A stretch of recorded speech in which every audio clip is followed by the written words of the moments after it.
और खबरों में आगे बात करते हैं लखनऊ की, जहां पर बीएसपी सुप्रीमो मायावती की बड़ी बैठक आज है। लोकसभा चुनाव की तैयारियों का फीडबैक लेने के लिए यह बैठक है। उत्तर प्रदेश संगठन के पदाधिकारी को इस दौरान बुलाया गया है। लोकसभा चुनाव के लिए उम्मीदवारों के पैनल पर भी इस दौरान चर्चा होगी। लोकसभा चुनाव की लेकर इस दौरान जारी करेंगे दिशा निर्देश, जहां पर बिना गठबंधन के चुनाव लड़ने का किया है मायावती ने एक बड़ा ऐलान। और उसके बाद अब ये बैठक है जिसको लेकर अब सभी की निगाहें भी टिकी है कि आखिरकार इस बैठक में क्या कुछ खास चर्चा होगी। लोकसभा चुनाव के लिए उम्मीदवारों के पैनल पर भी इसमें चर्चा हो सकती है। लोकसभा चुनाव को लेकर जारी करेंगे दिशा निर्देश। तो बड़ी खबर आपको बता रहे हैं, जहां पर आज बिना गठबंधन के चुनाव लड़ने का ऐलान मायावती की तरफ से किया गया है। और उसी को ध्यान में रखते हुए आज एक बड़ी बैठक बीएसपी सुप्रीमो मायावती की आज बड़ी बैठक है। और बैठक की अगर इस दौरान बात की जाए तो लोकसभा चुनाव की तैयारियों का फीडबैक लेने के लिए यह बैठक बुलाई गई है। इसी खबर पर ज्यादा जानकारी के साथ मेरी सहयोगी स्कंदिता मिश्रा मेरे साथ में लगातार बनी हुई है। स्कंदिता, बात की जाए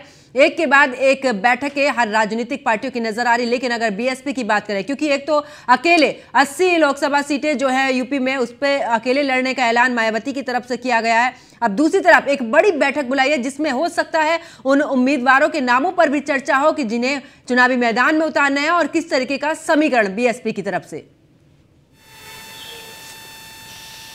देखिए, बिल्कुल आपको बता दें, बसपा सुप्रीमो मायावती जो है वो लोकसभा चुनाव 2024 को लेकर लगातार सक्रिय नजर आ रही हैं।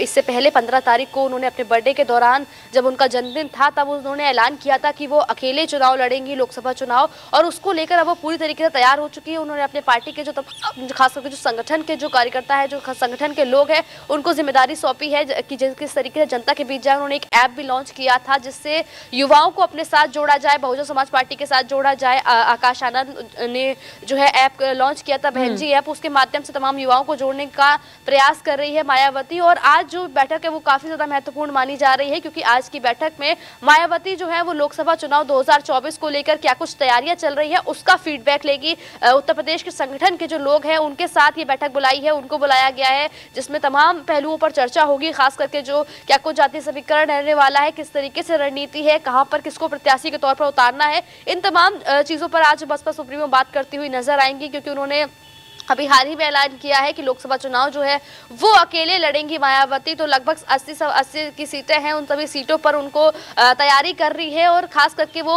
सूची तैयार करनी है, उम्मीदवारों का पैनल जो है उसको लेकर आज चर्चा होगी। जो तमाम संगठन के लोग हैं उनके साथ में बैठ के मायावती रणनीति बनाएंगी और कहीं ना कहीं तैयार करेंगे कि कौन कौन से वो उम्मीदवार रहेंगे, कौन कौन से उम्मीदवारों का वो पैनल रहेगा, जिसका ऐलान जो है उनको आधिकारिक तौर पर करना है। और जल्द ही अब मायावती सूची जारी करेंगी, क्योंकि आज की ये जब से उन्होंने ऐलान किया है कि वो अकेले चुनाव लड़ेंगे, उसके बाद ये पहली बैठक होने वाली है जब मायावती संगठन के लोगों के साथ ये बैठक करने जा रही हैं। और इसके बाद जो है सभी को इंतजार है वो सूची का, जब मायावती रिलीज करेगी कि क्या कुछ वो प्रत्याशी रहेंगे, कौन से वो उम्मीदवार रहेंगे जिनको मायावती जो है मैदान में उतारेंगी। क्योंकि लोकसभा चुनाव 2024 नजदीक है, ऐसे में सभी पार्टियां जो है वो अपना एड़ी चोटी का जोर लगा रही है। चाहे भारतीय जनता पार्टी की बात की जाए, समाजवादी पार्टी की बात की जाए, कांग्रेस की बात की जाए, तो जो है वो लगभग अपने अपने स्तर पर सभी लोग की तैयारियां जो है पूरी हो चुकी है। और स्कंदिता, ये तो बैठक के बाद ही अब क्लियर हो पाएगा कि आखिरकार कौन कौन से उम्मीदवारों की पहली सूची में हो सकता है